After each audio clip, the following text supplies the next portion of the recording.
Então tá valendo. 25/6 hoje, nosso quarto encontro da investigação sobre a função da desambiguação, enquanto estratégia de pesquisa. Raimundo, quer fazer as vezes de apresentar nossas convidadas de hoje? Sim, sim, por favor. Boa noite a todas e todos. Iniciando o quarto encontro do nosso grupo de pesquisa, com o Ben e o Sander. Hoje, tendo a felicidade de receber, né, a professora Luciana Nunes, né, que também é uma das organizadoras do livro, Desambiguar Lacan de Freud. A Luciana, que é mestre em psicanálise e clínica e cultura, pela UFRGS, e também a professora, pesquisadora e psicanalista, né, a professora Marta Hort, né? Que hoje vão conversar um pouco com a gente sobre a desambiguação além de Apola, né? Estamos muito felizes de recebê-la. No livro, estas mulheres incríveis, né, discutem a Luciana observações epistemológicas acerca da psicanálise de Jacques Lacan e a professora Marta, consciente ou determinado. Então, sejam muito bem-vindas, estamos muito animados em ouvi-las esta noite. Vai daí, Sander. Bom, vou passar a palavra para elas. Depois, quando a gente abrir para questões, faça algum comentário ou outra pergunta que também gostaria de colocar. Mas vamos passar a bola para Luciane e Marta poderem falar. Não sei quem de vocês que gostaria de falar primeiro.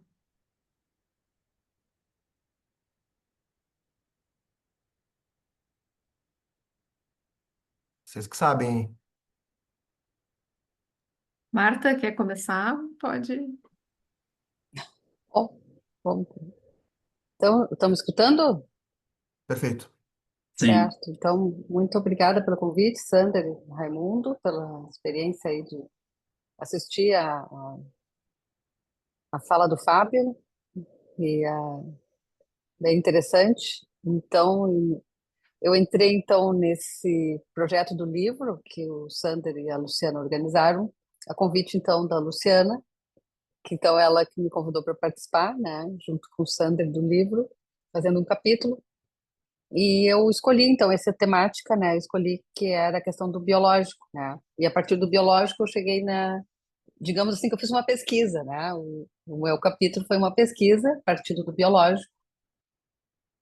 E eu acho, assim, que é importante pensar, assim, essa discussão sobre o biológico em Lacan e o biológico em Freud. Foi esse meu ponto de partida.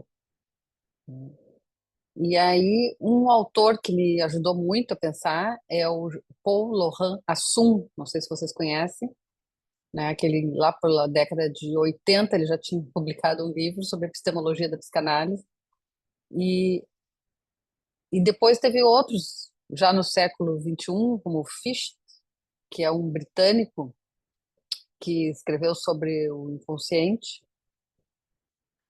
e também trouxe essa questão romântica do Freud, né, e ele não cita o Assun, e é bem interessante, gente, ninguém cita mais o Assun, né? O Assun foi o cara que deu todas as dicas, né, da epistemologia freudiana. E as pessoas vão discutir epistemologia freudiana e não se reportam ao Assun. Esse Fichte não se reportou. Eu fiz um contato com ele quando eu li o livro dele. Ele disse assim para mim: eu só leio britânicos, eu só leio inglês, não leio autores franceses, porque tem uma barreira da língua. Eu disse: espera aí, mas não tem tradução? Então eu fiquei um pouco chocada. Nós aqui no Brasil lemos os ingleses, os franceses, os estadunidenses, mas eles não se leem porque parece que tem uma barreira de língua que a gente desconhece essa barreira e nós traduzimos, né, e lemos. Então assim o que ficou é que esse texto do Assum ele traz uma questão chave, que é essa de que o biológico em Freud tem que ser posto entre aspas. Então, isso que a gente vai trabalhar hoje, assim, essa é a dica. Desambiguar, bom, então o biológico em Freud e a crítica que se faz a esse biológico em Freud, o Assum, lá na década, então, de 80, vai trazer esse colocar entre aspas. Por quê? Né? Então, tem no capítulo, então, que eu escrevi, eu coloquei ali que entre o Darwin, a gente sempre diz, o Freud é evolucionista, ele é darwinista, né? Mas entre o Freud né? Para o Freud chegar no Darwin, tem um outro autor no meio do caminho, que era o cara que estava divulgando a obra do Darwin lá no mundo germânico, nos falantes da língua alemã, e esse cara era o Haeckel, e ele era um metafísico, ele estava fazendo uma filosofia da natureza. Então, por isso que é interessante, filosofia da natureza, essa expressão, né? Então, era um filosofar sobre a natureza, não era uma biologia. Então, essa é a base do Freud.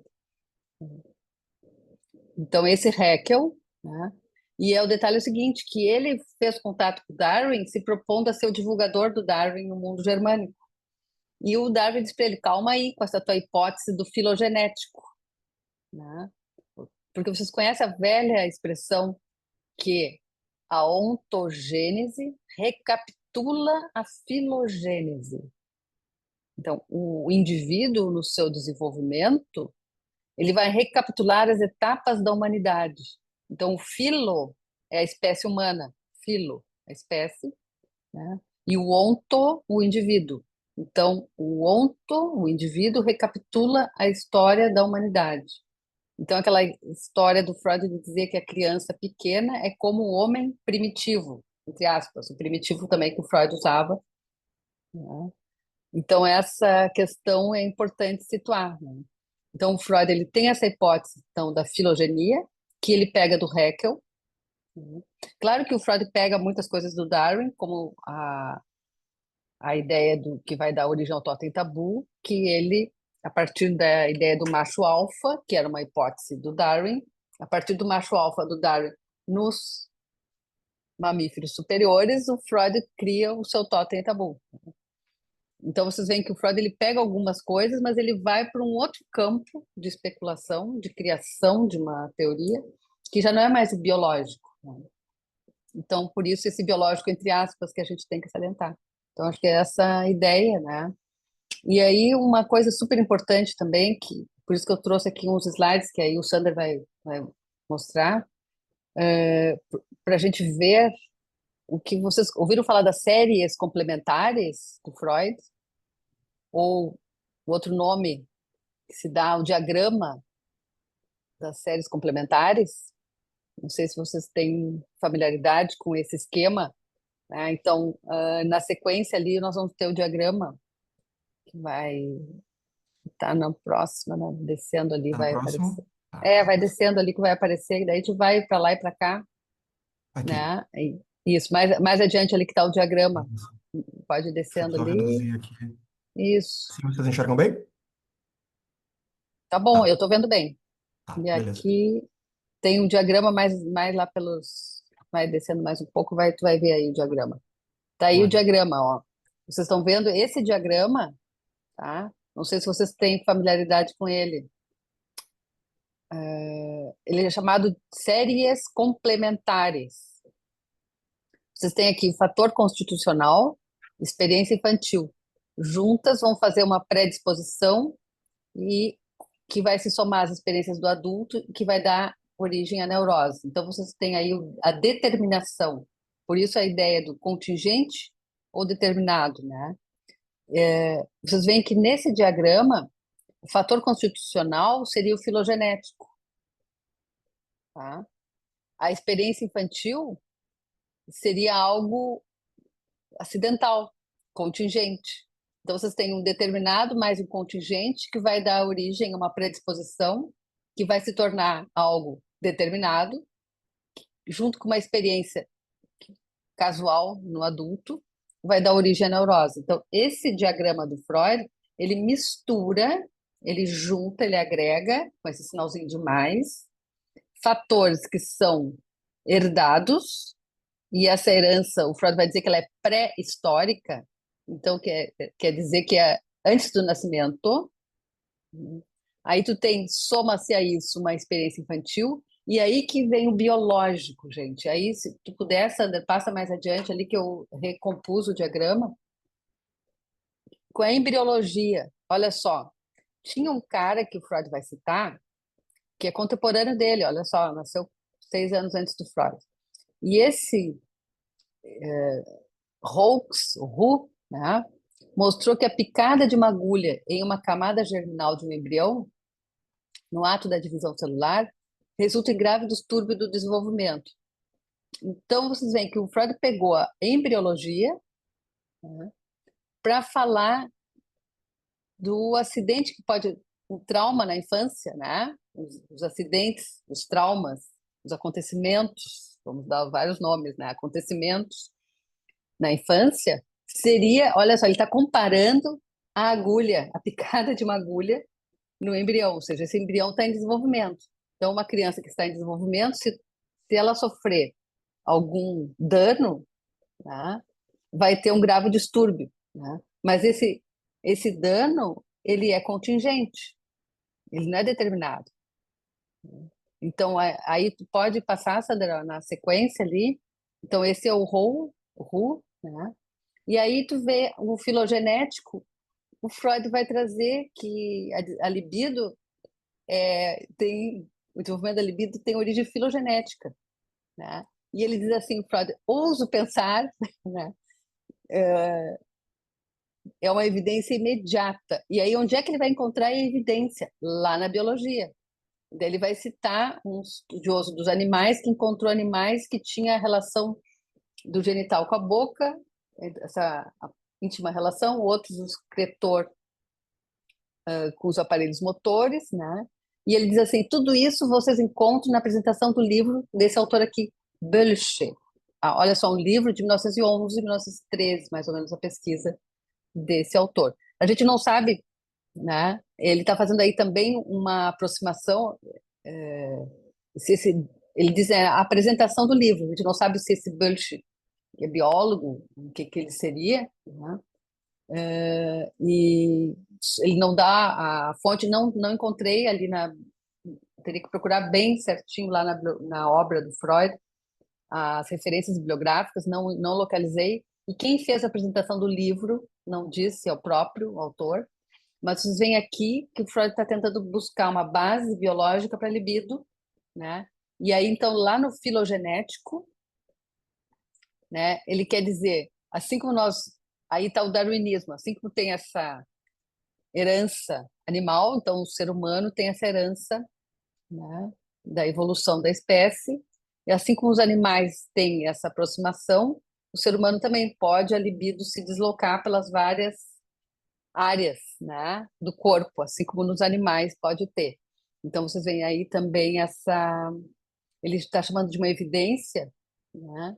Então, a libido tem essa origem, o desenvolvimento da libido tem essa origem filogenética, com essa possibilidade de, como ele disse, que em relação aos objetos, vocês lembram, a pulsão, o objeto é variável, né? Então, essa possibilidade de diversificar o objeto, né? E como ele encontra aí nesse autor, na apresentação do livro desse autor. Bom, então, na sequência, daí eu desenvolvi melhor esse esquema, né? Então, aqui está o esquema de novo, né? As séries complementares, usada então por Freud, ele criou esse esquema para tentar explicar a determinação de uma neurose. Então, vocês veem, tem a constituição sexual herdada, que é essa experiência pré-histórica, por isso filogenética, porque é da espécie, é pré-histórica ao indivíduo, certo? Está inscrita na espécie. Aí, essas referências que ele encontrou nessa apresentação do livro do Bosch, né? Depois vocês têm, com aquele biólogo lá, o Roux, a embriologia. E aí ele vai colocar essa experiência infantil vai, né, vai ser uma disposição adquirida no início da infância. Ou seja, uma experiência que é por acaso, alguma coisa aconteceu com a criança, né? Assim como a agulha, né, no embrião vai produzir um efeito no desenvolvimento, aqui também vai produzir um efeito na criança. Então, ali seria o contingente, ou seja, algum acaso na vida, alguma coisa acontece na vida da criança, e que vai ter um dano para o desenvolvimento da criança, né? Aí, isso que ele vai chamar, então, de disposição que foi adquirida, né? Então, na segunda linha, por isso que são séries complementares, são duas, vocês veem que são duas camadas, né? Então, essas duas de cima vão originar essa terceira aqui embaixo, que vai ser essa disposição, que se torna agora, olha que interessante, essa disposição que foi adquirida, ela passa a ser agora uma determinação. Então, essa disposição que foi adquirida na infância vai virar agora, na vida adulta, uma disposição que se torna, então ele vai chamar então da fixação da libido num aspecto, né?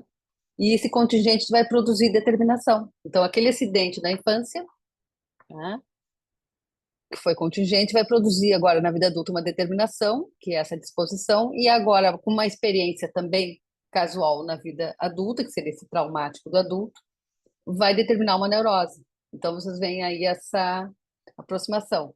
Mas, então, filogenia e embriologia, né, são duas, eu destaquei ali em amarelo, são dois empréstimos que ele está fazendo, né, da biologia.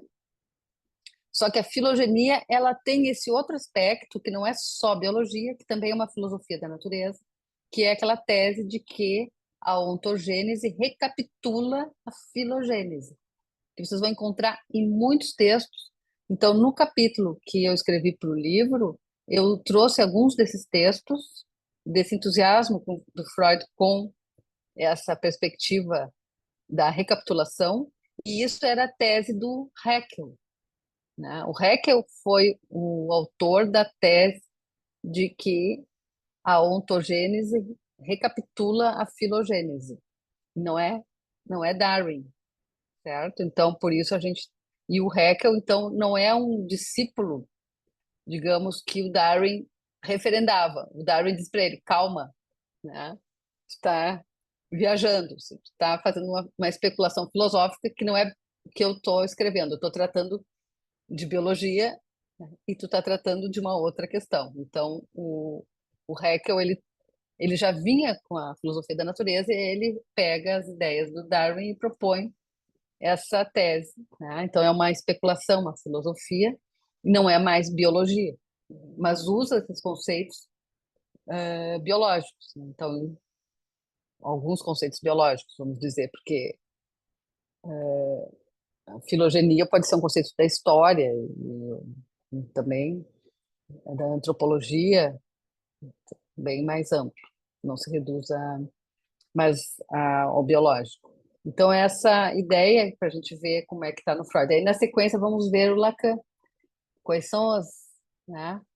Então, seguindo aqui, só fiz uma repetição. Aí, o Lacan, os dois encontros do Lacan com a biologia, logo no início, né? Na tese dele, vocês vão ter na tese, 1932, ele citando uma escola de biologia que elaborou a noção de que o meio próprio ao ser vivo dado, né, esse meio está ligado de tal modo ao indivíduo que faz parte dele, né? E essa escola, ele está citando o autor ali, que vocês podem pronunciar como quiserem o nome, né? Então, então essa ideia do meio fazer parte do indivíduo. E em 49, ele vai citar os biólogos que estudam o comportamento animal, os etologistas, né? Destacando que aí a relação com o semelhante, que vai ser destacada por esses biólogos. Então, vocês veem aí o Lacan pegando a biologia lá no início, né? Para pensar algumas questões.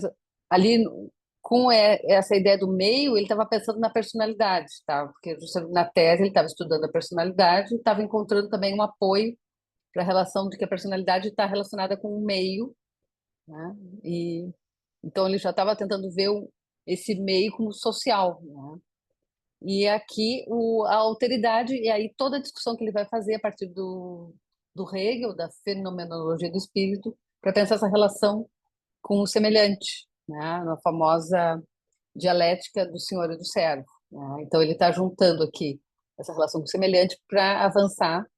Ele já tinha estudado, nos anos 30, ele já estava estudando a fenomenologia do espírito, né? Então aqui ele já estava articulando em 49. Então, essas questões. Mas daí, na sequência, aí a gente vai encontrar no seminário 1, que é aí que eu acho que é importante a gente pensar a desambiguação, porque agora o conceito de recalcado, a gente poderia pensar, bom, a desambiguação, tá, sai do biológico, vamos para um outro campo, né? Vamos pensar esse contingente, né? Então, enquanto que Freud está preocupado com a determinação do sintoma, com a determinação da neurose, o Lacan vai usar a palavra contingente, né? Ele não vai usar aqui, né? Vai usar depois, mas aqui no seminário 1 vocês vão encontrar, né, essa questão, né, que é o conceito de recalcado. Então, ele está discutindo os textos técnicos de Freud, entrou aí a questão do retorno do recalcado, né, e ele vai dizer, por mais paradoxal que seja, só há uma maneira de fazê-lo, né, essa explicação do recalcado. Isso não vem do passado, mas do futuro. Então, aqui nós temos aí uma grande cisão entre... Vamos colocar uma desambiguação entre Freud e Lacan se desambiguando o conceito de recalque, né? O conceito de recalque e a explicação que Lacan está tentando dar para o conceito de recalque freudiano, que já não é mais o retorno do passado, né, mas algo que vem, então, do futuro. O que vemos sob a volta do recalcado é o sinal apagado de algo que só terá seu valor no futuro, pela sua realização simbólica, a sua integração na história do sujeito. Literalmente, nunca será mais do que uma coisa que, num dado momento de realização, terá sido, né? Então, vocês veem aqui o Lacan já começando a usar esse pretérito do futuro, né, já no seminário 1, nesse momento, né? Isso nos dá, então, uma articulação com que ele vai trabalhar sempre com o inconsciente, né? Então, já temos aqui um conceito de inconsciente em Lacan, pensando nessa ideia da contingência, né, e no futuro do pretérito, né? Acho que é super interessante a gente aí fazer esse corte entre o Freud buscando uma determinação, Freud buscando uma explicação causal, e o Lacan já aqui pensando numa outra relação, né, que é o futuro. O futuro, o que que é? O futuro é o contingente. Por isso que eu estou nomeando ali contingente, que vocês vão encontrar todo o trabalho que o Lacan vai depois trazer sobre o contingente, né, nos anos 70. Então, era isso. E aí, só para dizer para vocês que essa questão, o Alfredo Edelstein, ele vai trazer muito assim Freud biologicista, né? E ele começou a estudar alguns autores da biologia posteriores a Lacan para mostrar também algumas questões e até um antropólogo. E ele cita então um antropólogo chamado Marshall Sahlins, né? E o Marshall Sahlins é um autor que escreveu um livro em 76, né? Então, assim, quando o Edelstein vai trazer que a pós-modernidade está vivendo uma biologização, um excesso de biologia, né? E esse antropólogo Marshall Sahlins, isso voltasse ali, obrigada. Então, o Marshall Sahlins, em 76, ele reagiu a um livro que fundou a sociobiologia recentemente, 75, há 50 anos esse livro, tá? Do Edward Wilson. E esse livro, né, foi combatido pelo Marshall Sahlins com o seu livro Uso e Abuso, ou Usos e Abusos da Biologia, uma crítica antropológica à sociobiologia. Então, o Marshall Sahlins, ele criou uma escola, né, que vai se espalhar, né, por várias outras áreas, né, uma figura importante, ele morreu em 2020, né. E, em 2008, ele escreveu A Ilusão Ocidental da Natureza Humana, em que ele cita Freud, como Freud mais um que se iludiu que havia uma natureza humana selvagem, precisava ser educada pela razão, né? Então, nesse livro dele, de 2008, o Salles vai destacar, né, que era o Hobbes, né, o pensamento do Hobbes influenciando todo uma grupo de pensadores, inclusive Freud, né? Então, ele se combate a ideia de que é uma natureza, um instinto, né, que tem que ser domado pela racionalidade. Então, o Salins vai mostrar que isso é uma perspectiva só ocidental, né? Ele vai mostrar no estudo antropológico nas Ilhas Fiji, mostrando que tem outra teoria, né? E aí, os usos e abusos da biologia, eu acho que vai bem dentro dessa perspectiva que o Alfredo Deus está chamando a atenção, de que nós vivemos uma era que tudo é o biológico, essa biologização. Então, me parece assim que o Freud ele é muito mais dentro da perspectiva de uma natureza humana, né, que essa é criticada pelo Salins, do que por um abuso da biologia, né? O abuso da biologia é algo mais recente a partir do Wilson, né? E aí na sequência eu só destaquei os três discípulos, vamos dizer, três grupos, na sequência ainda tem mais um ali. Digamos assim, três livros que fica claro a referência ao Salins, né? A Donna Haraway, nesse trabalho dela sobre os ciborgues, ela cita esse primeiro livro do Salins de 75, de crítica à sociobiologia. A Susan McKinnon, no Genética Neoliberal, também cita esse livro. E o grande livro, que saiu mais recente, né, em 2021, O Despertar de Tudo, Uma Nova História da Humanidade, que os autores, é um antropólogo e um arqueólogo, resgatam as questões do ser humano, né, mostrando as organizações sociais como já nada a ver com essa ideia do povo primitivo, né, mas como povos ancestrais tinham organizações sociais avançadas, né, eles vão mostrar o avanço da organização social em povos ditos primitivos, né? A tese é aquela que o Freud usava dos povos primitivos, né? Então é bem interessante esse trabalho que eles fazem. O lugar da mulher também mostrando, né? Então e eles também citam o Salins, então desconstruindo a ideia do homem primitivo por instinto, que daí o ocidental vem com a racionalidade, né? E a ideia do ocidental de que a racionalidade é uma maneira de domar esses instintos irrefreáveis, né? E aí a gente é mais ou menos por aí que a gente vê Freud, né, pensando, né, a questão da que o Freud vai dizer que a voz da razão fala baixo, mas nunca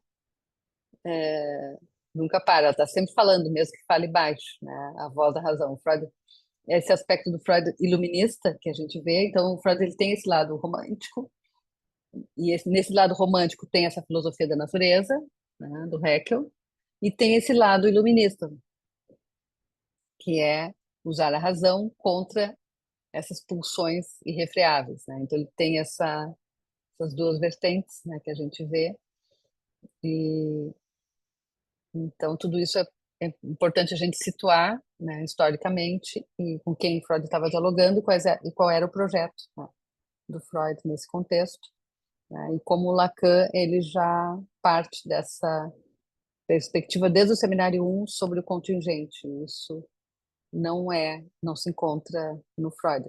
Porque no Freud o contingente vira determinação. Eu acho que essa é a questão, né? Que o Freud está sempre indo para o passado, tentando explicar o presente pelo passado, né? E o Lacan, ele não tem essa perspectiva. Eu acho que essa desambiguação entre dois conceitos de inconsciente, nessa perspectiva aí, focada nessa questão aí do recalque, por exemplo, seria um projeto interessante de pesquisas seguirem aí futuramente. Então era isso que eu ia falar, Sandra. Vou deixar, eu acho que um espaço para a Luciana, que eu não quero me alongar. Muito obrigado, Marta. Já tem muitas coisas aí. Essa frase no Freud, né, o contingente vira o determinado. Isso já é uma discussão, ó. Bom, tem muitas coisas aqui. Depois a gente volta nisso. Vou passar a bola para a Luciana aí. Boa noite, pessoal. Então, obrigada, Sander e Raimundo, né, pelo convite da gente estar aqui discutindo a ideia da desambiguação, essa estratégia e, enfim, né, o livro também, né? Bom, eu pensei em falar um pouco, em linhas gerais, do capítulo, mas pensei em trazer um pouco também do percurso de pesquisa que se desdobrou depois dessa escrita, enfim, um pouco em paralelo, mas contar um pouco da trajetória, pensando no convite em discutir a ideia da desambiguação fora do contexto da Apola e pensando nessa perspectiva da pesquisa também, né?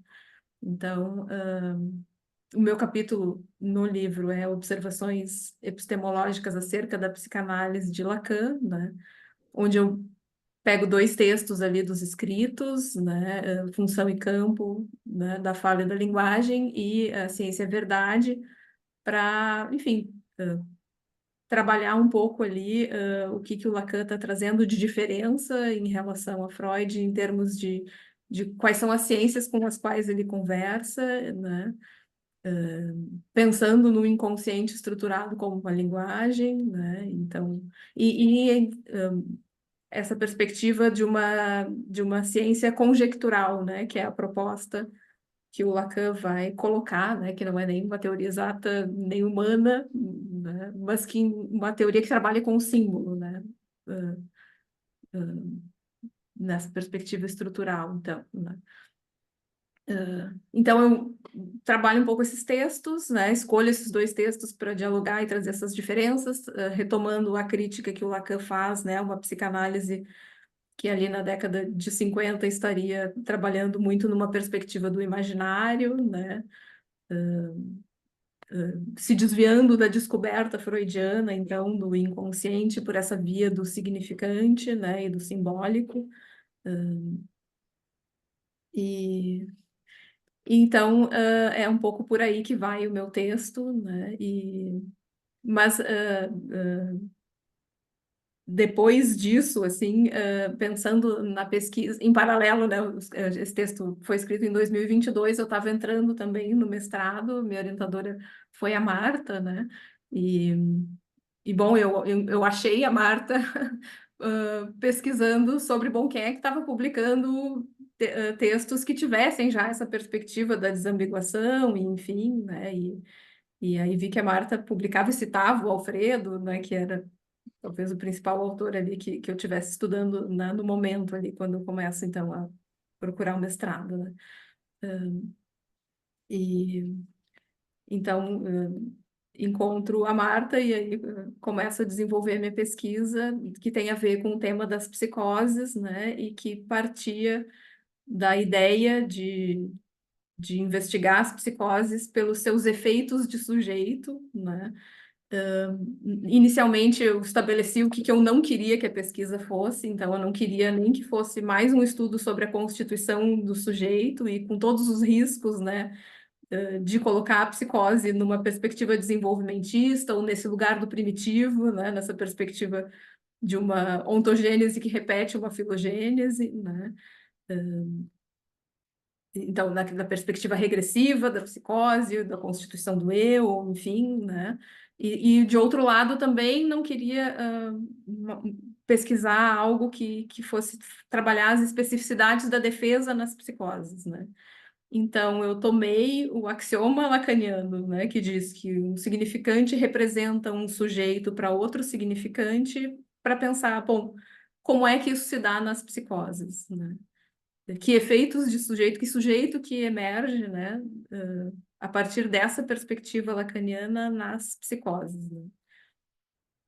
Então, então, acho que por aí, se a gente pensa na pesquisa, já é uma desambiguação importante, assim, né, dos trabalhos mais corriqueiros que a gente vê sobre a psicose, ou mesmo trabalhos, muitas vezes, freudo-lacanianos, né, que acabam misturando, me parece, essa ideia, né, do que é o eu com o sujeito, né?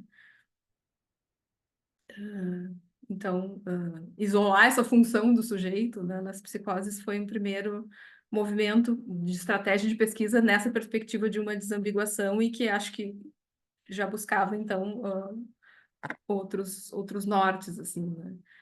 Bom, a pesquisa se desdobrou passando pela ideia da holófrase, né? Bom, o Edelstein faz essa proposta, né, nas estruturas clínicas, em trabalhar, né, o campo da extração do objeto A, né, e o campo da holófrase.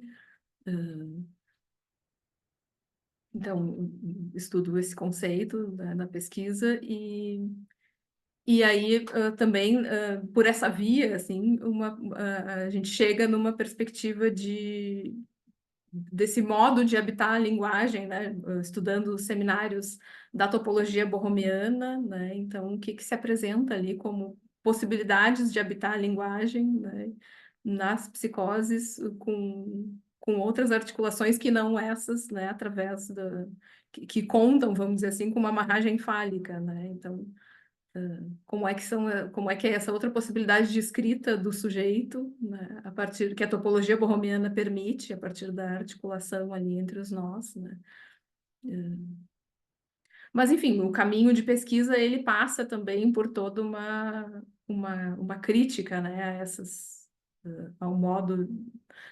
Tem um trabalho do Luciano Elia, de 2023, né, que é sobre a ciência da psicanálise, e que ele conta, né, o quanto que no doutorado dele, que ele estava estudando as psicoses, né, ele se viu tendo que rever toda a metodologia da psicanálise para dar conta desse tema, assim, né? Então, ele fala das psicoses terem a vocação de pôr em xeque, né, toda a epistemologia psicanalítica, né, ou epistemologia dos saberes que se metem com a psicose, assim, né? Então, esse foi um ponto de encontro, assim, de algum modo, com o que o Luciano Elia traz, assim, né? Pareceu interessante porque acho que a psicose vai mostrando esses furos, né? Dali onde o nosso saber não tem algo que não fecha, né? E acho que daí nessa perspectiva da desambiguação, né? Quando a gente vai tentar localizar, bom, qual é a função do sujeito, acho que se apresenta no sentido de como é que é quando isso fica ambiguado, né? Misturado as confusões que aparecem aí, essa questão de uma perspectiva deficitária, então, da psicose, né? Então, um pouco por aí. E agora a gente está aí também com outro projeto onde eu sigo trabalhando um pouco, né? A gente tem uma outra publicação aí em vista, né, com o Sander e com o Felipe, de trabalhar o texto dos escritos, né, já no forno, assim, então, uma proposta de outra leitura dos escritos, e aí discuto um pouco isso no texto de uma questão preliminar também, né, como é que a gente pode pensar esses efeitos de sujeito, né, nesse, no campo das psicoses. Mas, enfim, eu pensei mais a gente poder também conversar e dialogar sobre o trabalho e a estratégia, né, da desambiguação, assim. Acho que era isso. Maravilha, valeu, Lu. Então, vou tomar a palavra aí para fazer um comentário rápido e talvez uma ou duas perguntas. E aí a gente, enfim, quem quiser levantar a mão, abrir o microfone aí, fiquem bem à vontade. Se alguém tem alguma dificuldade para abrir a câmera ou falar por áudio, pode colocar a pergunta aí no chat que a gente também lê e coloca na roda aí para discussão, né? Eu queria fazer um comentário inicial, né? Eu queria ler o primeiro parágrafo da introdução do texto da Luciana e o primeiro parágrafo da conclusão da Marta, para fazer um link aqui e colocar uma questão para vocês. Diz a Lu aqui, então. A ideia a ser discutida é a de que o ensino de Lacan está em relação de descontinuidade e muitas vezes de rupturas e de contraposição à teoria freudiana. Sobre isso, penso que vale situar uma diferença entre a teoria freudiana e o que Lacan se refere incontáveis vezes como sendo a descoberta freudiana. Lacan revisita essa descoberta com ferramentas conceituais completamente diferentes das de que encontramos na teoria freudiana. Para Lacan, trata-se do que ele chama de ciências conjecturais, que é isso que a Luciana introduziu, né? Ali onde Freud sustentou uma filiação às ciências da natureza.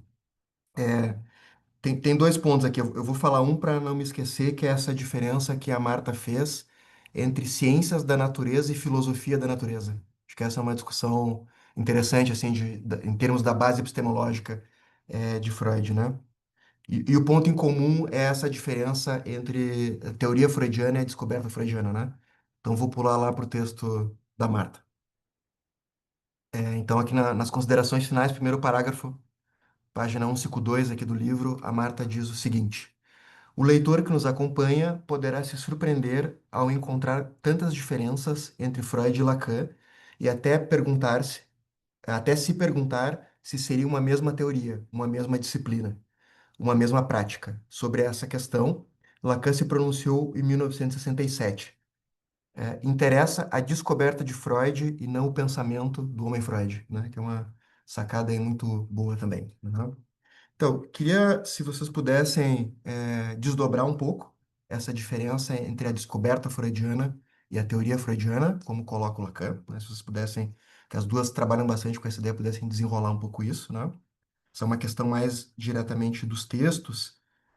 E aí queria, fazer um comentário, pegando essa diferença aí, Marta, sobre, se o Freud, talvez ele tenha tido a intenção de apoiar nas ciências da natureza, mas talvez ele tenha trabalhado uma outra coisa que seria então com a filosofia da natureza, né?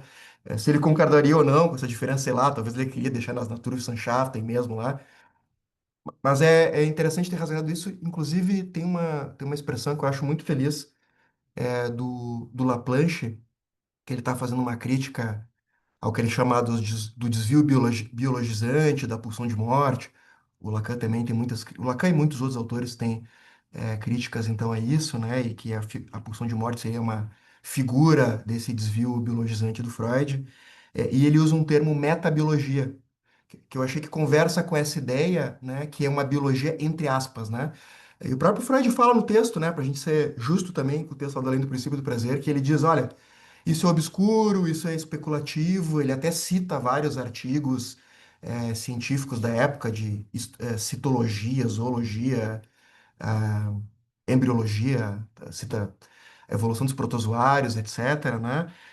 Mas as conclusões que ele tira ou as generalizações que ele faz são muito mais de filosofia da natureza ou disso que o Laplanche brincou, né? Metabiologia, do que uma biologia estrito sensu, vamos chamar assim, né? Então achei, bem interessante isso. Acho que é uma discussão, bem bacana, né? Aí, saindo um pouco dos textos das apresentações, tem uma outra questão que eu queria colocar. É assim, né? Desambiguação para além da apola, né? Como é que... eu já escutei histórias, por exemplo, de trabalhos levarem pau na qualificação, porque estão usando outro Lacan e outras referências aí desse campo, né? Digamos assim, como não... digamos assim, qual é a receptividade acadêmica do conceito de desambiguação, como é que isso circula na URGS, ou se vocês têm notícias, a Marta, imagino que com certeza sim, em outras universidades, né? Se assim, que efeitos tem, na universidade, ou mesmo para além dela, né? Esse conceito de desambiguação, quais os efeitos ou a circulação dele para quem não de Apola, né?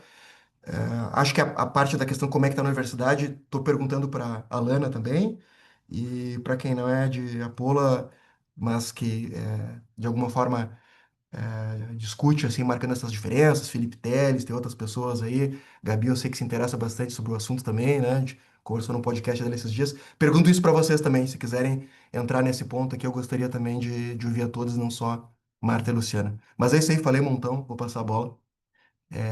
Quem quiser que diga alguma coisa aí.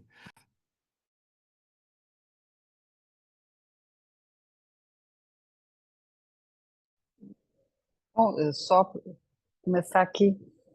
Acho que é super interessante essa discussão sobre ciência da natureza e filosofia da natureza. Realmente, porque assim, o Freud ele dizia que ele não queria ficar especulando, né? Ele fugia da filosofia, que ele achava que era pura especulação. Mas quando ele encontrava um apoio, como ele diz ali, que é aquele livro, a apresentação do livro do Bush, ele encontrou um apoio ali que parecia científico, e que não era especulação, né? Ele abraçava. Mas era sempre analogias. Eu acho que é importante também pensar. O Freud gostava das analogias, era um recurso dele, né, de trabalho, de estilo. Pega lá o interpretação dos sonhos, o famoso esquema que ele faz do aparelho, seguindo um modelo do arco reflexo. Olha só, arco reflexo junto com o telescópio. O que tem agora com o reflexo e telescópio? Então, o Freud era muito criativo. Então, essa coisa que tu falasse da invenção, muito bom pensar. O Freud inventava. Ele pegava uma coisa aqui, uma coisa ali, né? Inclusive, a palavra metapsicologia, ele diz assim, a metapsicologia, né, é esse trabalho que eu fico especulando e depois eu faço a minha autocrítica. E ele cita daí o Goethe, né? E o Goethe, a passagem do Goethe do Fausto, em que o diabo diz ali para o Fausto: vamos ao caldeirão da bruxa. Né? E o que que é o caldeirão da bruxa? Vai botando de tudo, né? Mistura tudo, né? E faz alguma coisa com isso. Né? Então, o Freud chamava a metapsicologia da bruxa, né? Da bruxa lá do Goethe. Então, acho que é interessante a gente pensar que ele inventava com tudo isso que ele estava lendo, os contemporâneos, que ele podia, né? E, e eu acho que, então, ele fala assim de tentar aproximar sempre a psicanálise das ciências da natureza. Ele tem esse projeto de ciência, ele tem a formação biológica, ele era um médico, né, neuroanatomista, então tem essa formação que eu acho que é sempre. E tem esse corte, né, do projeto de uma psicologia para neurólogos, ele abandona e faz a interpretação dos sonhos, né? Então essa guinada aí, só que ele vai trazendo todo esse campo como metáfora para justamente essa invenção, né? Então a palavra descoberta, a gente pensa assim, bom, o que que ele descobriu? O inconsciente? Só que ele diz, não, mas isso que eu descobri, afinal, os poetas já sabiam, já usavam. Então o que que ele descobre, afinal, né?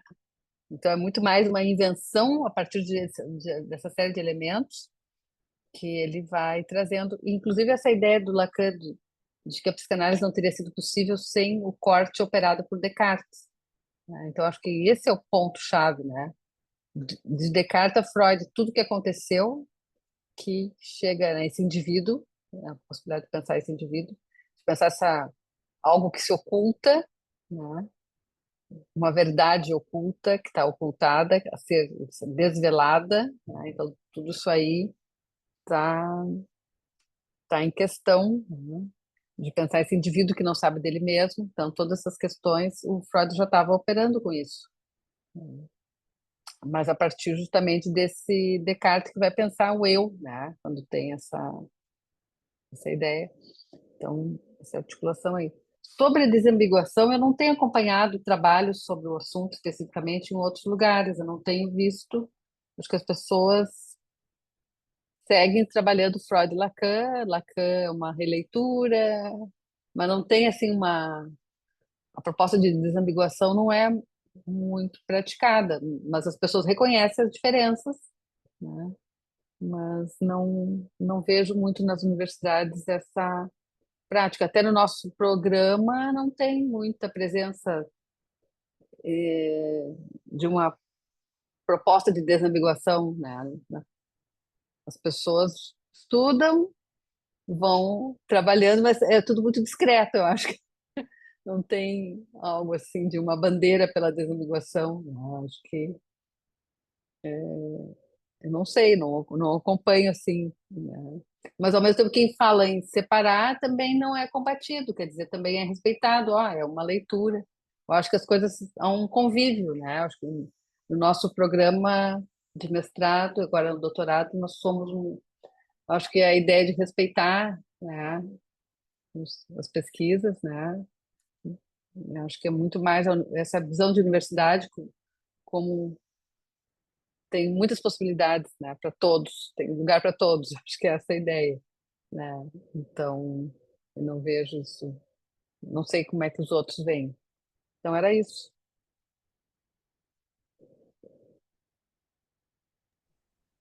Obrigado, Marta.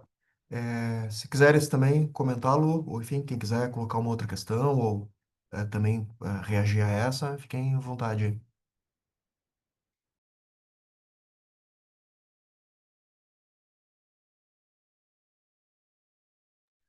estava pensando nessa perspectiva da desambiguação como estratégia, inclusive, justamente para poder entender o ensino de Lacan, né? Poder absorver aspectos assim do ensino de Lacan que na minha trajetória foi difícil trabalhar isso de uma forma, bom, nessa perspectiva de uma releitura de Freud, né? Ou disse o que Freud disse com outras palavras, de uma forma, né? E acho que é isso que eu trabalho um pouco naquele parágrafo que tu retoma, né, Sander? Bom, como é que é essa perspectiva de uma realidade intrapsíquica ou dessa ideia de um inconsciente transindividual, como Lacan coloca, né, em função e campo, né? Me parece que é um inconsciente interno ao sujeito, escondido lá no fundo do iceberg, né? Ou é um inconsciente que está na fala, que ele está na superfície, né? E que ele é transindividual, né? O seu inconsciente é o discurso do grande outro, como é que isso se dá, né? Nessa junção de teorias, né? Será que a gente... ou então esse outro fica encarnado numa pessoa, é a mãe, né? E não numa perspectiva, né, do campo do grande outro como campo da linguagem, né?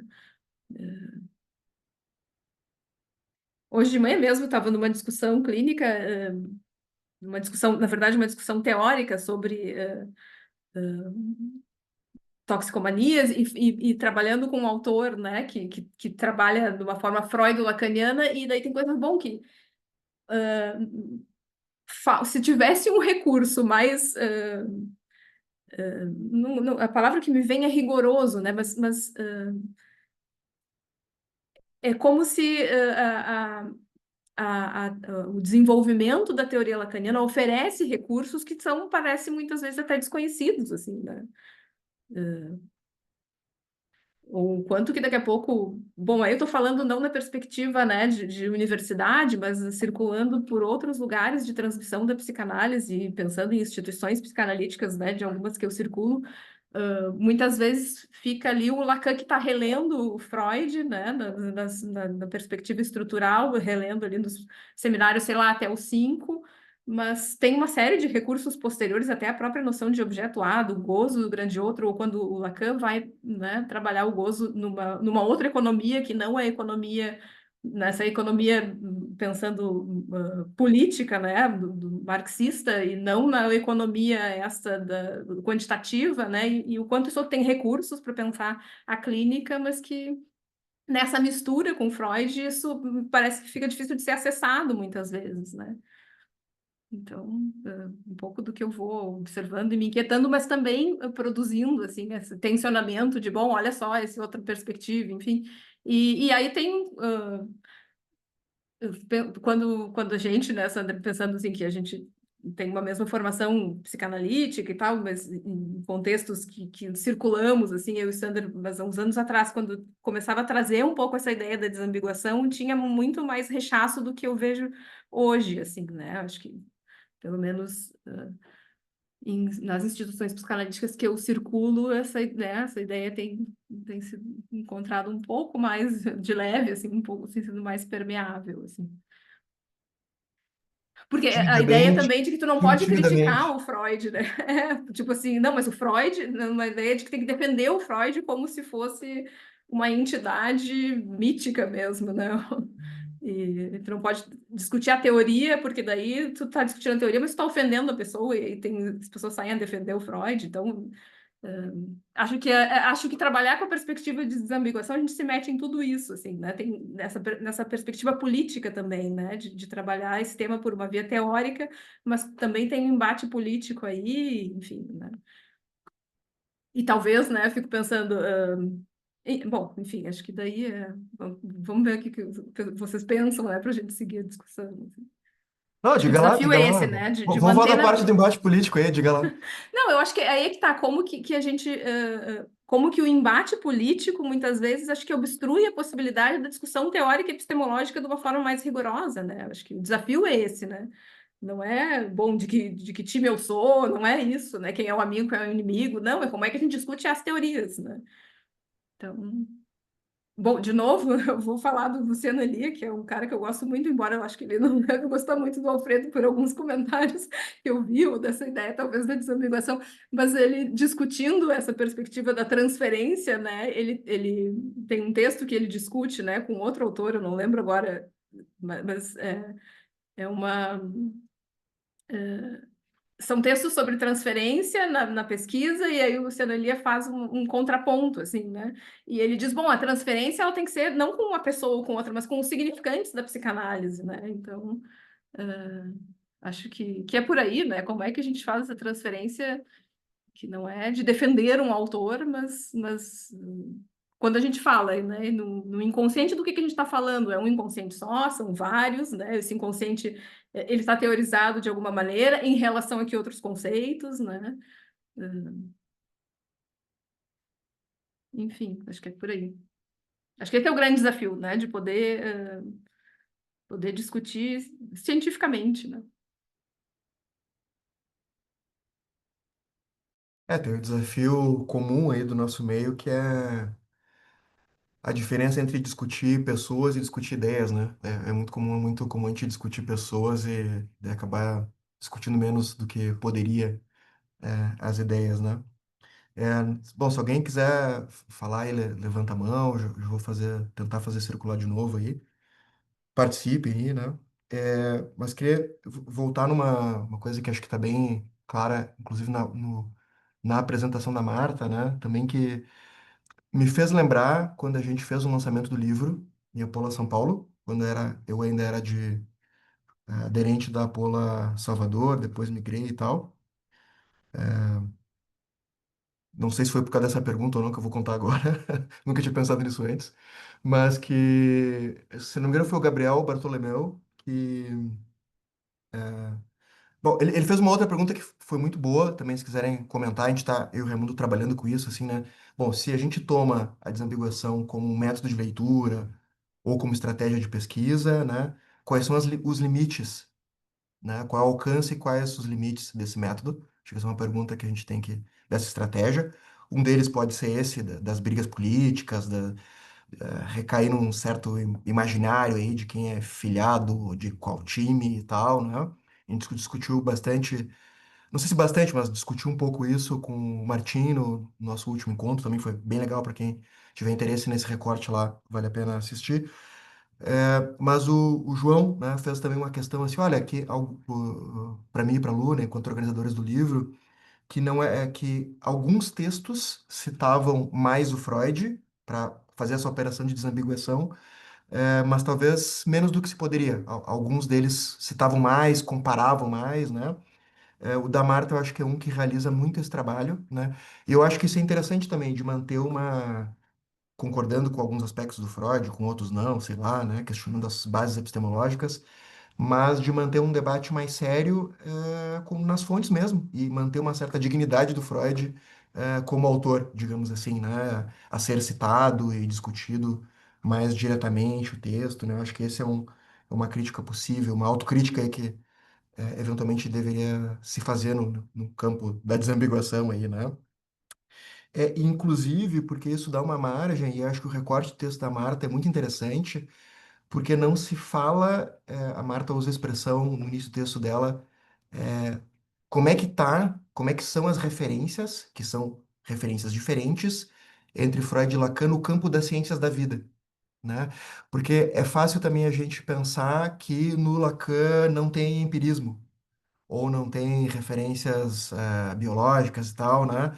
Talvez tenha bem menos do que no Freud, mas tem a etologia, que é um clássico, está no Estádio do Espelho, que todo mundo já leu, e alguns outros locais, né? Então a Marta propõe um recorte que é muito interessante, que me faz pensar nisso também, assim, né? Que a gente, bom, vamos botar o Freud no lado mais empírico, ciência da natureza, Platão é lacaniano, Lacan é abstrato, lógico, se apoiou no estruturalismo ali e tal, numa primeira fase, né? Como se quando ele toda a teorização, né, que ele faz, e tem vários textos sobre isso, da formação do analista, incluindo o passe, o problema do passe e tal, né? Como se isso não fosse uma narrativa empírica de uma experiência individual, né? Claro, todos os seus atravessamentos aí linguageiros, vamos chamar assim, né? Mas tem um apelo empírico, para esse momento aí do testemunho na banca ali e tal, de o que cada um fez da sua análise e tal, né? Então é interessante poder tomar esse campo chamado outro Lacan, ou ideia de desambiguação, como uma leitura possível, um recorte, uma forma de ler Lacan, né? Mas não a única, e que se a gente quiser encontrar, por exemplo, ciências da vida ou empirismo, enfim, outras referências. Mesmo Napoleon, eu nunca vi alguém fazer uma apresentação. Até já vi porque tem gente que trabalha bastante a carta roubada, né? O João, que eu citei agora há pouco, é um deles, né? Mas, assim, o Lacan também dialogou muito com a arte, com obras de arte, numa lógica bem diferente da do Freud, mas também não é que ele não faz um apelo a essas referências, né, literárias, artísticas e tal, né? Por mais que ele vá numa linha mais platônica, ele também cita e refere, dialoga muito, também usa conceitos do Aristóteles também, né?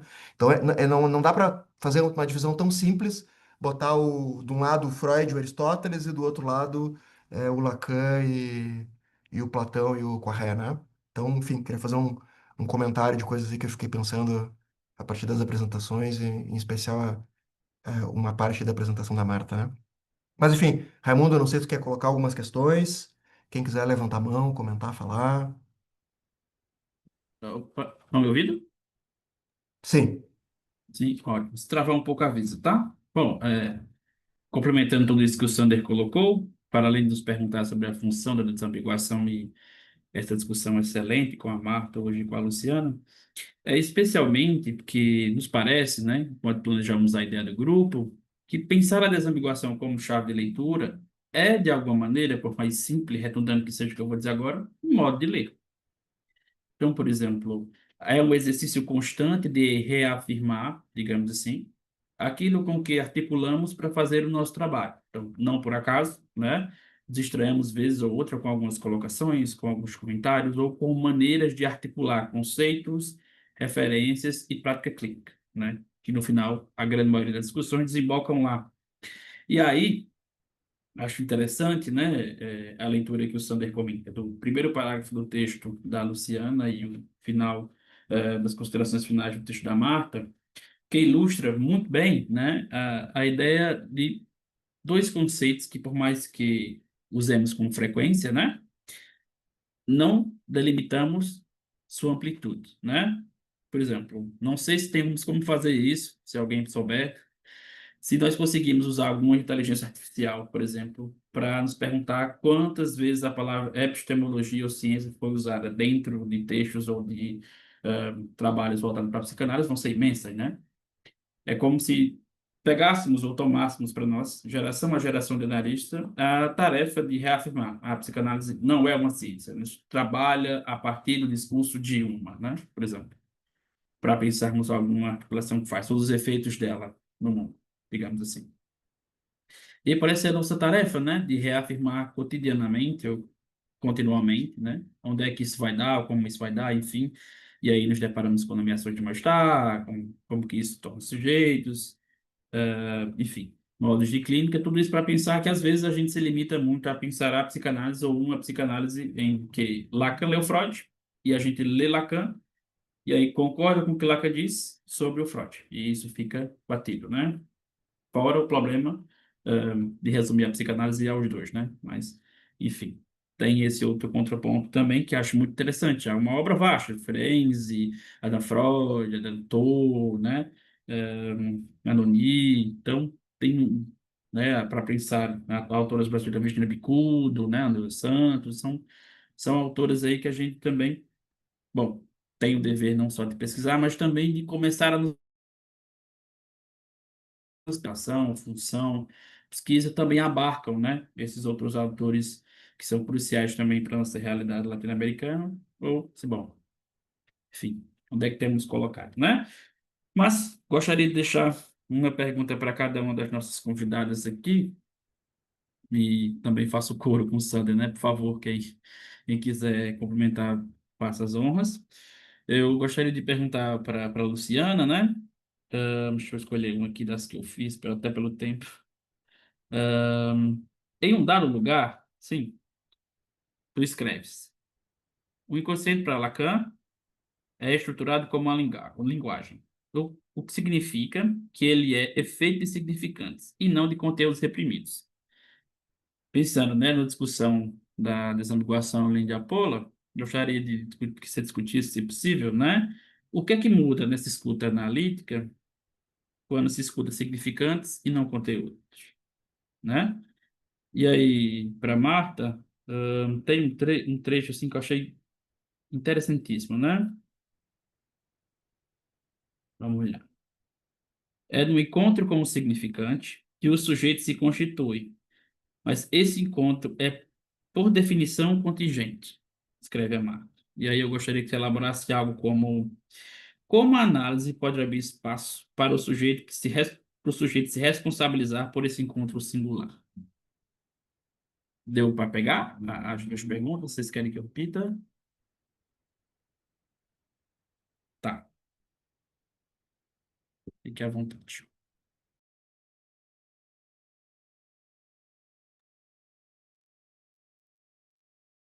Quer começar, Marta?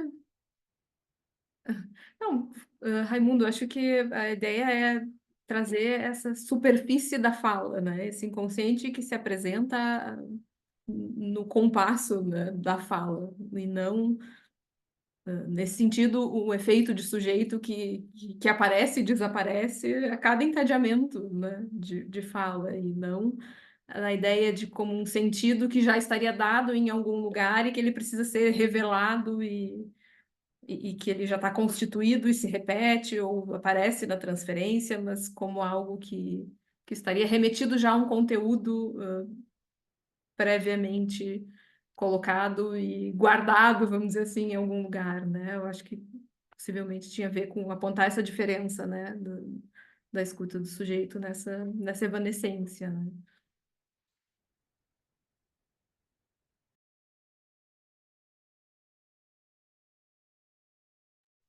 Pois é, muito obrigada pela pergunta, Raimundo. Muito interessante. Isso que a Luciana falou, evanescência.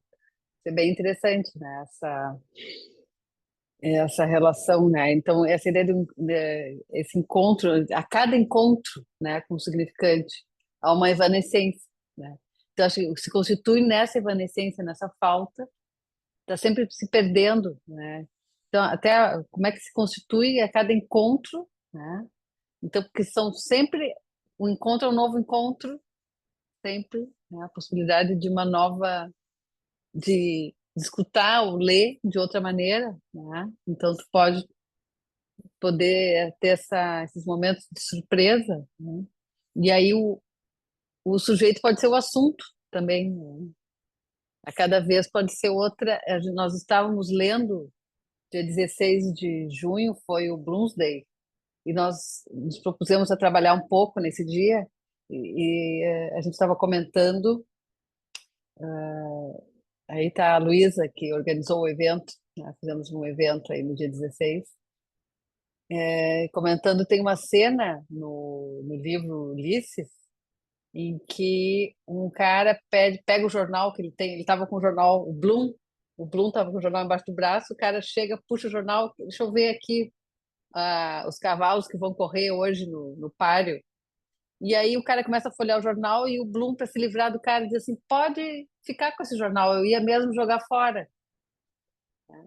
E o cara diz assim para ele, obrigada pela dica, vou arriscar essa. Tinha um cavalo, gente, com o nome Joga Fora. Então, o cara disse para ele, fica com o jornal que eu ia jogar fora o jornal, e ele pega, não, é o nome do cavalo. Tinha um cavalo que o cara não sabia que tinha, o Bloom não sabia que tinha um cavalo com esse nome, né? E, então, isso é interessante como o James Joyce brincou aí, né, com essa... E realmente aconteceu no dia 4 de junho, dia 16 de junho de 1904, aconteceu um páreo em Londres, e tinha um cavalo chamado Joga Fora, que era um cavalo que ninguém esperava que ganhasse, e ele ganhou a corrida. E então as pessoas ficam achando que o Bloom era o único cara na cidade de Dublin que tinha jogado nesse cavalo, ele nem tinha jogado, né? Mas tu vê assim esse equívoco, né? Que tu pode ler, escutar de uma maneira ou de outra, então a cada um momento o assunto é outro, né? Então, esse encontro é um novo encontro, né? Acho que é essa riqueza, que eu acho que essa ideia da superfície, né? Da linguagem, né? E que permite sempre novas palavras, ou seja, ali tu encontra várias palavras ao mesmo tempo. Onde é que elas estão ao mesmo tempo? Que tempo é esse? Em que cada um está lendo de uma maneira, né? Então, essa ideia de tu poder sempre encontrar uma nova palavra ali, né? Eu acho que o encontro do Lacan com James Joyce foi muito produtivo para a psicanálise, né? Então, isso é interessante também.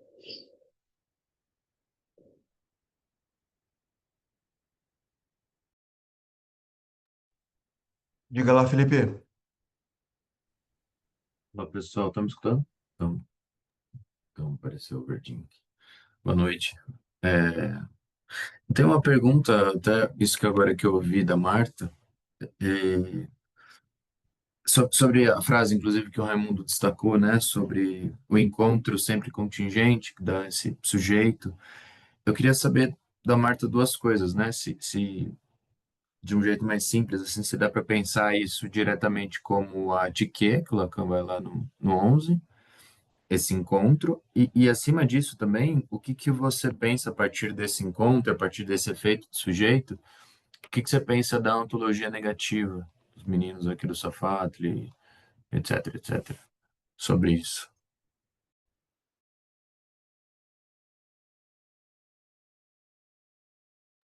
Muito bom, trouxesse aí o seminário 11, né? A Tirré, lá do Aristóteles. Vem aí o Lacan, sempre trazendo Aristóteles, que é a nossa tradição, né? Tem Platão e tem Aristóteles, sempre os dois. Isso aí, a Tirré é esse encontro, né? Essa surpresa, né? Essa ideia dessa surpresa, algo que surpreende, que produz algum efeito. E o automaton é o novo, quando vem de novo mesmo. Por isso, automatismo, automaton, porque é um par, tem que trabalhar sempre de ré com automaton, né? E isso aí. Agora, a ontologia negativa, bom, tem essa coisa da negatividade é bem interessante, né? São muitos autores, Adorno, começou com Adorno, né? Dialética negativa, e aí tem agora a ontologia negativa, é muito, muito interessante. É todo um campo filosófico aí para pensar. Daí não sei que não é a minha área aí, a ontologia negativa, mas eu acho assim que tem o Badiou, que foi o orientador do Safatli, né? O Badiou, que tem essa perspectiva ontológica, né? E a colega dele, que escreveu com ele o livro, a Bárbara Cassan, né? Eu acho que os dois têm uma Esses dois escreveram juntos um livro, né, sobre o texto Arthur Dito, mas cada um pensa diferente sobre a questão da ontologia, né? E aí a Alana, que está aí, nossa pesquisadora especialista na obra de Bárbara Cassan, né? Mas tu vê que ela não vai na perspectiva da ontologia, e o Badiou segue na perspectiva da ontologia mesmo, negativa. Então, essa ideia aí é bem interessante que tu está trazendo, mas é todo um campo, né, de discussão específico, né, que já tem algumas aproximações a partir de Lacan, mas eles têm, então também aí tem a psicanálise, ela entra aí também, o inconsciente, de certa maneira, sempre inspirou essa questão do negativo, né? Então a própria psicanálise que inspira a ontologia negativa, isso é interessante de pensar.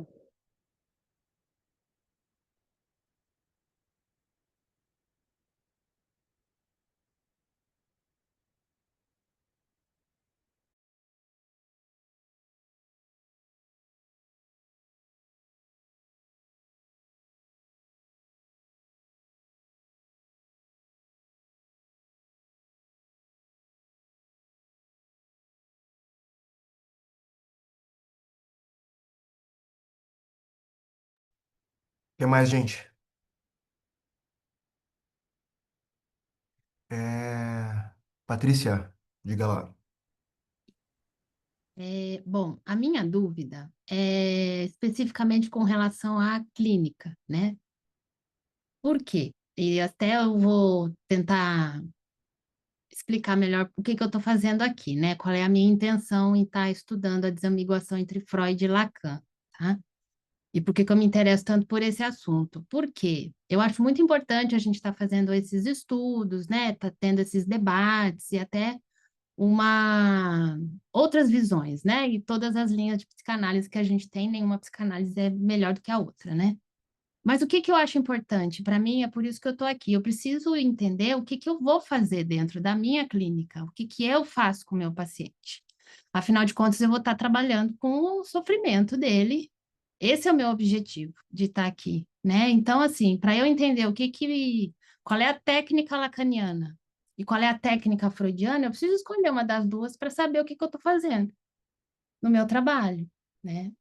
Então, eu queria entender aí de vocês, como eu estou chegando agora, né? Então, vocês já devem ter discutido bastante isso, porque enquanto a gente discute, a gente vê as linhas e tal, eu acho importante a gente estar atento a fazer uma escolha e saber o que que a gente está fazendo dentro do nosso setting, né? Até fora dele, porque eu acho que construção de caso não, a gente não faz com o paciente, a gente faz, né, dentro da supervisão e tal. Então, eu queria entender aí a visão de vocês, como é que isso funciona. É até para eu me ambientar um pouquinho melhor aí, né? É isso.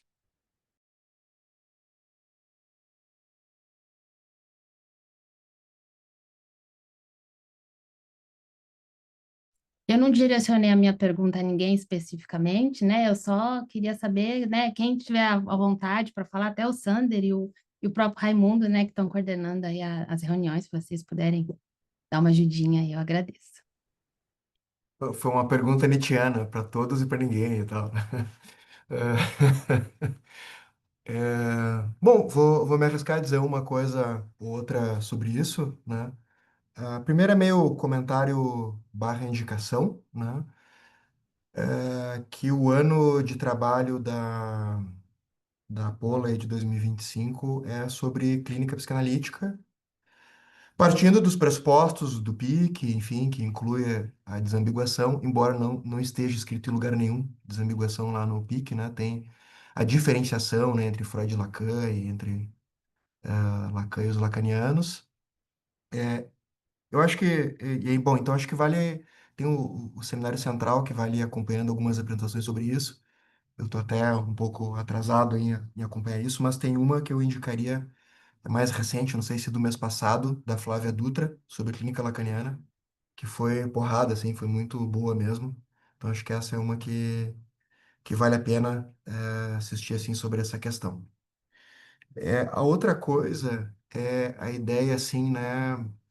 Bom, tem uma ideia mais ou menos comum no campo psicanalítico, é que campo psicanalítico é uma coisa muito ampla, né? Até não sei se gosto de usar esse termo, mas na falta de outro, no campo psicanalítico, tem uma ideia mais ou menos vigente, que, por exemplo, o Freud, ele partiu da clínica, né? Até num certo heroísmo, no empirismo, né? De que ele foi ali descobrindo, as analisantes histéricas, né? Foram indicando alguns caminhos para ele e tal, que não é que isso não seja de todo verdade, digamos assim, né? Mas talvez a gente tenha que fazer uma leitura que o Freud, por exemplo, fez. Eu não sei se daria para dizer qual seria o nome do curso, né? Mas ele foi fazer algo mais ou menos como uma tese lá com Charcot sobre histeria, que era talvez o maior estudioso da época, né? Ele tinha uma bolsa de estudos para estudar em Paris. Quer dizer, é claro que ele tinha a priori teóricos, né? Então, enfim, esse é um ponto de leitura crítica aqui, né? Mas isso para dizer que a gente teria que pensar que se a gente entende que uma epistemologia determinada e que uma teoria, um recorte teórico, que ela, digamos, nos dá condições de ler fenômenos clínicos ou quaisquer que sejam, né? E não que simplesmente a partir do fenômeno que a gente cria uma teoria, né? Então, nesse sentido, a teoria poder, digamos assim, a teoria é que daria fundamento para a clínica. Então, se eu desambigo as teorias, se eu tenho uma teoria diferente, se eu tenho um jeito diferente de ler Lacan, isso automaticamente produziria uma outra clínica, né? Ou Freud, enfim, ou qualquer autor, Ferenczi, que foi citado aí, Bion, sei lá, né?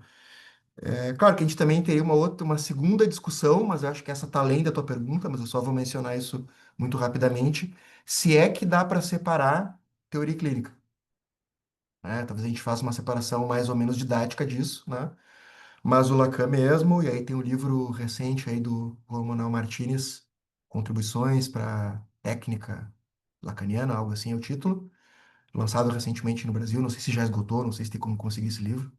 Mas daqui a pouco alguém vai piratear um PDF aí e vai chegar para todo mundo. Ah, é questão de tempo. Então, que ele faz toda uma. Ele traz referências dessa leitura, né, de que o Lacan entendia que porque tinha uma espécie de burocratização da técnica e muito na prática, análise do analista, eu aqui com o meu paciente no aqui e agora, e que estava se deixando de ler com rigor a teoria, se lendo mal Freud, né, tudo o que ele chama dos desvios ali da descoberta freudiana e tal, né, e dos textos freudianos. Então, vamos lá, no fazer o retorno a Freud, né, passa por aí. Mas que o Lacan entenderia que se eu compreendo bem a teoria, se eu compreendo mais ou menos rigorosamente a teoria, a técnica é uma consequência direta, automática, né? A forma que ele pensa o discurso, por exemplo, a questão do tempo lógico, o corte de seção está no campo da técnica como uma consequência imediata de uma certa teoria, do futuro anterior, do tempo e do corte, que na verdade não é no relógio, é no discurso, né? Então eu tenho consequência imediata lá do sessões de tempo variável. Então ele acho que tem mais ou menos essa ideia, que se eu entendo, se a teoria é tal, a clínica tem que ser tal, né? Isso é uma coisa, digamos, a teoria que o Freud faz do aparelho psíquico do inconsciente, tem tudo a ver com a prática da livre associação e atenção flutuante, né? Que talvez seja um pouco diferente, no Lacan não é exatamente a mesma coisa. Ou pelo menos a compreensão não é exatamente a mesma, mas é outro ponto, né? Então, a ideia é que se eu desambigo, ou se eu leio de um modo X ou um modo Y, tal autor ou tais autores, né, eu teria automaticamente, então, uma clínica diferente, né? Claro, faltam pesquisas aí na Pola e fora, de como isso acontece, né? Digamos assim, se eu posso partir da premissa que outro Lacan gera uma outra clínica, né? Eu posso partir dessa premissa se eu não separo teoria e clínica. Mas aí eu tenho que me perguntar como. E diferenças que eu leio o sujeito, né, que foi um conceito aí bastante falado, se eu leio o sujeito do jeito A, né, como que isso muda a clínica em relação a se eu leio o sujeito do jeito B, C, D e por aí vai, né? Então esse é um trabalho que talvez a gente não tenha chego, ou esteja meio tateando nele ainda, né? Cara, que alguns livros, por exemplo, A Revolução Negada e tal, né, pega lá o conceito de pulsão no Freud versus o conceito de pulsão no Lacan, né? A pulsão como conceito limite somático psíquico e a pulsão como demanda do grande outro. Ok, mas daí como, né, que isso vai diferenciar as clínicas que decorrem dali, né? Então, não sei, eu pensaria a questão dessa forma, eu não sei se alguém entende diferente ou sei lá, né? Se quiser responder de outra maneira, é como eu tenho tentado pensar até agora essa questão, né? Sim, sim. Inclusive, né, para complementar, né, essa excelente explanação, e o tempo urge, né, ah, acho que o ponto interessante para se colocar é que, para além do campo, né, psicanalítico que o Sander coloca, né, como um dos muitos acordos tácitos que a gente tem, né, o campo psicanalítico, se a gente tivesse, né, incorporando todas as questões, é que tem uma coisa que a gente pouco comenta, né, e no último sábado, nas mini-jornadas de Apolo, a gente tocou nesse ponto, é que, bom, o Lacan falou de clínica mesmo, caso, escrito, teorizado, relato, uma única vez, né?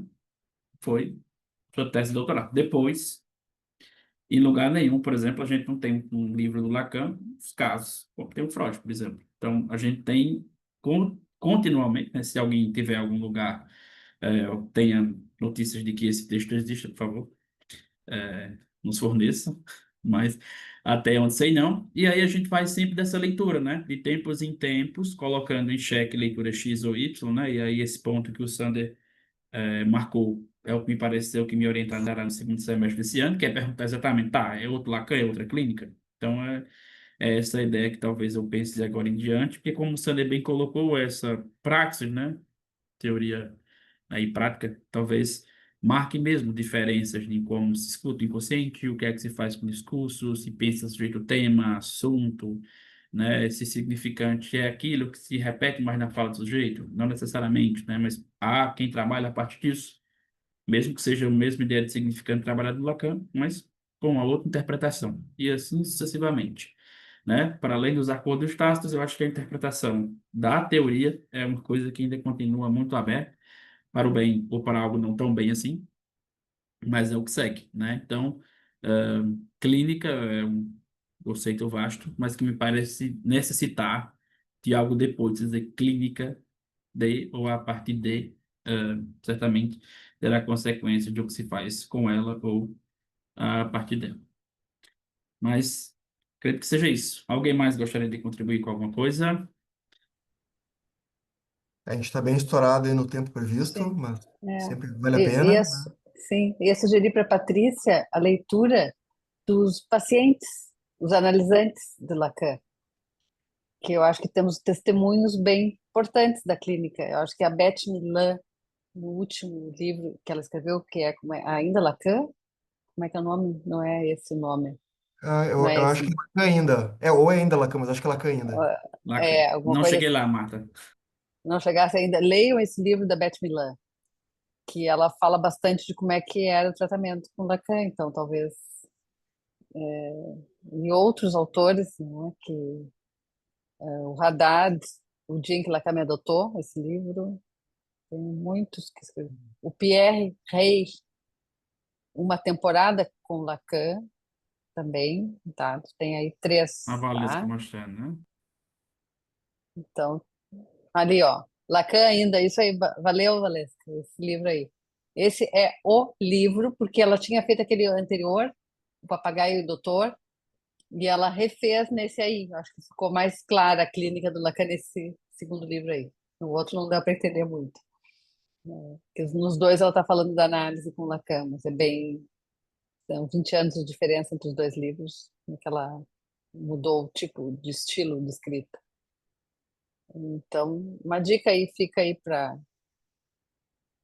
pensar. Ah, É anotado. a soma desses livros e de uma adaptação para uma peça também, da Beth Milan, viraram um filme.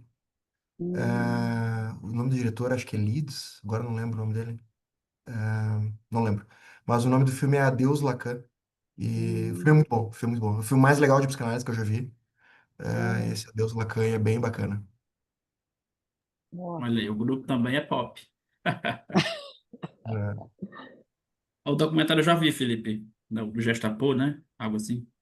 Uhum, isso. Como Tem é que é o esse nome do... Gesta Poe é no documentário sobre feito pelo Gerard Miller. Hum. Será que é Encontro com Lacan, o nome do documentário, talvez? Isso, o documentário é Encontro com Lacan, que começa em Veneza. Acho que é Veneza, né? Acho que a abertura tem uns barcos num... acho que Isso. pode ser Veneza, acho que é. Isso, uma viagem que eles fizeram de férias, e o Gerard Miller esteve junto com o Lacan nessa viagem. E aí tem a entrevista com várias pessoas, e uma delas é a Suzanne Rommel, que conta a história do Gestapo,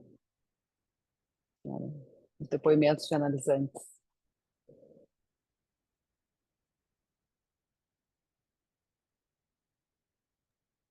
Alguma última, uma, duas questões para a gente concluir. A gente está bem adiantado da hora, mas o papo tá legal, a gente estendeu aí, não vejo problema. Se, mas se tiverem uma ou duas questões, a gente fala mais um pouco, senão a gente estamos. O que tu diz aí, Raimundo? É isso aí? Sim, sim, eu acho que sim. Até para deixar a galera que gosta e quero mais para os próximos.